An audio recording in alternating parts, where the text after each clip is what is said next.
जावेद अख्तर जी, जावेद अख्तर को लेकर के शिवसेना की नरमी पर चर्चा।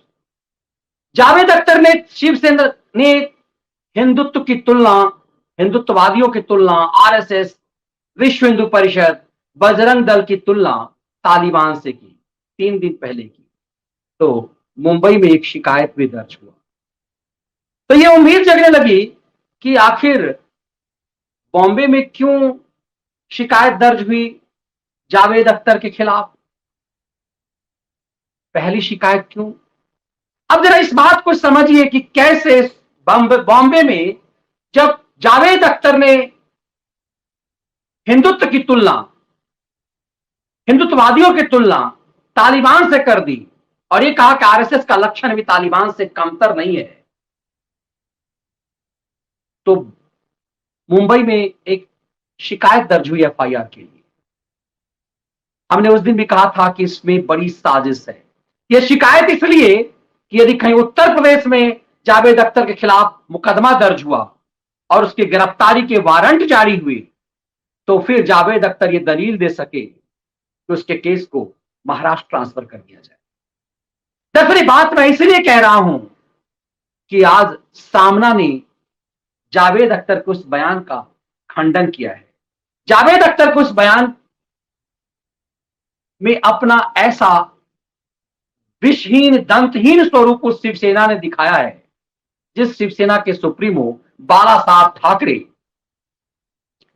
जिस हिंदुत्व की बात करते थे और जिस सेकुलरिज्म के खिलाफ बात करते थे। आपको आश्चर्य लगेगा कि जावेद अख्तर के बयान से पर ऐतराज तो जताया शिवसेना और ये कहा कि हिंदुत्व, आरएसएस की तुलना तालिबान से नहीं की जा सकती।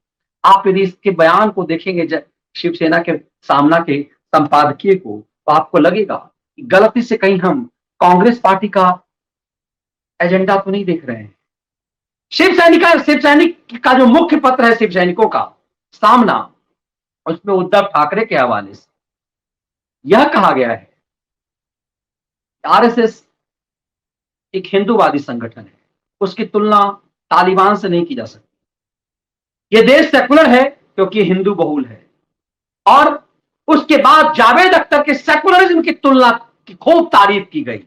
आपको आश्चर्य लगेगा कि ऐसे जहरीले बोल बोलने वाले जावेद अख्तर, जिसको सीधे एफआईआर करके उस मामले में उन्हें जेल होना चाहिए, शिवसेना ने गोल बोल किया।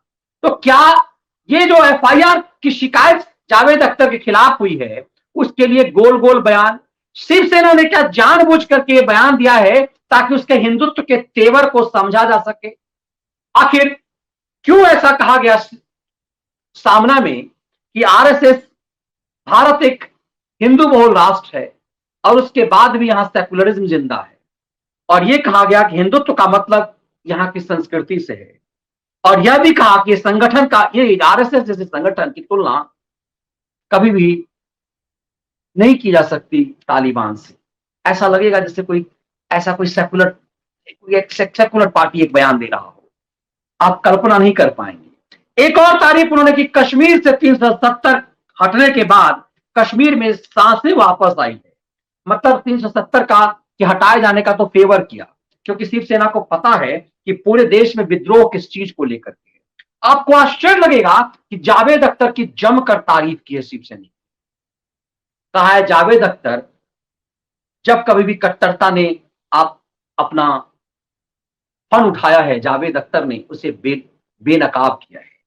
जिस जावेद अख्तर ने पूरे बॉलीवुड के चरित्र को बदल करके रख दिया, हिंदुत्व को हर फिल्म में अपमानित करना, और किसी खास पंथ के लिए जिसकी हम लोग अक्सर चर्चा करते हैं, चाहे आप शोले फिल्म ले लीजिए, जावेद अख्तर, सलीम जावेद की हर फिल्मों को ले लीजिए, ऐसा लगता है कि इसके अतीत के एजेंडे भी इसी ढंग से रहे।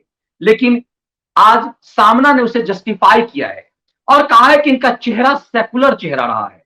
जिस सेकुलरिज्म को बाला साहब ठाकरे के समय में गाली माना जाता था, उस सेकुलरिज्म के चरित्र को जावेद अख्तर में शिवसैनिक को दिखाई दे रहा है। और अपनी साख को बचाने के लिए कि कल को क्या मुंह दिखाएंगे, उन्होंने जावेद अख्तर के इस बयान पर ऐतराज जताया कि हिंदुत्व की तुलना तालिबान से नहीं की जा सकती। कट्टर हिंदुत्व, जैसा जावेद अख्तर ने एनडीटीवी पर बैठ करके कहा था कि कट्टर हिंदुत्व और कट्टर इस्लामिक चरित्र जो है तालिबान, दोनों एक है। उस न सिर्फ आरएसएस, बजरंग दल और विश्व हिंदू परिषद के लिए भी उसने इस तरह के कमेंट्स किए। ये सही मायने में एक तरह से जावेद अख्तर का ये बयान, जिसके लिए उनके ऊपर एफआईआर दर्ज किया गया, शांति भंग करने को लेकर के, एक समुदाय को अपमानित करने को लेकर के, दुनिया में कहीं पर भी मतलब तालिबान से तुलना आरएसएस जैसे संगठन से की जा सकती है, लेकिन इसके बाद भी हम हिम्मत नहीं बन पाई शिव सैनिक जावेद अख्तर के बारे में बोल सके। तब आपको समझ में आएगा कि दरअसल एक बड़ा षड्यंत्र है इस एफआईआर में, जो मैं पहले दिन से कह रहा था कि ऐसा लगता है कि जानबूझ करके एफआईआर मुंबई में तुरंत करा लिया गया, क्योंकि जावेद अख्तर ने जो जहरीले बयान दिए हैं उससे यूपी और दूसरे जगह एफआईआर हो सकती है। और ऐसे कंडीशन में जब एफआईआर बहुत सारी करवा करके इस केस को मुंबई में ट्रांसफर कराया जाए, ताकि जावेद अख्तर को इस तरह के जहर उगलने के अवसर दिए जा सके। ये चीजें इसलिए विमर्श का विषय है कि दरअसल इससे शिवसेना का चरित्र सामने आ रहा है।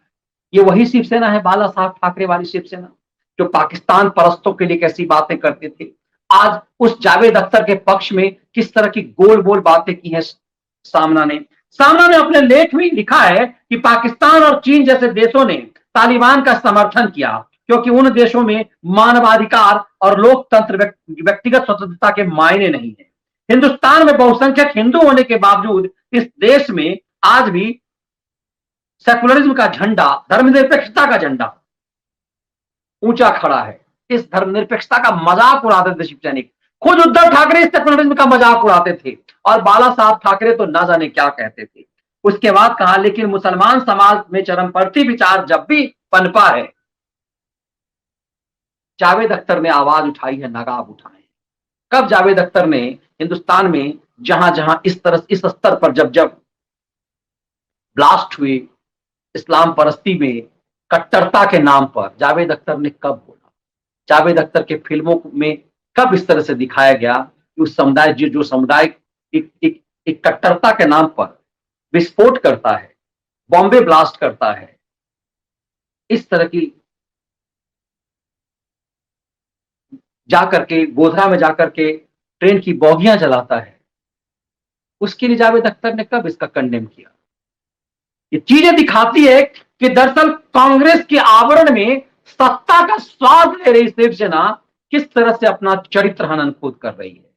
वो दिखाने की कोशिश तो कर रही है कि वो आरएसएस की बुराई नहीं कर रही है, क्योंकि आरएसएस का बुराई करके अपना वजूद वो नहीं बचा पाएगी। ऐसे में शिव सैनिक यदि चाहते तो इस बयान पर सिर्फ सामना इस पर चुप्पी लगा सकता था, लेकिन जावेद अख्तर ऐसे जहरीले जावेद का महिमा मंडन करके आप समझ सकते हैं कि शिवसेना दरअसल जा कहां रही है और शिवसेना कर क्या रही है।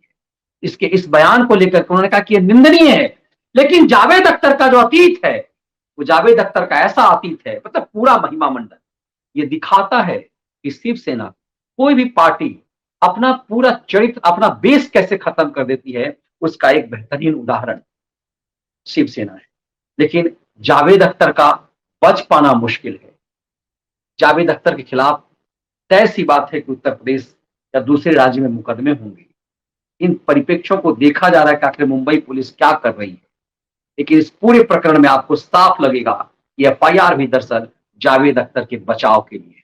कई बार आपको लगेगा जो दिखाई देता है वो होता क्यों नहीं है, इसके मायने आपको बेहतर समझ में आ रहे हैं।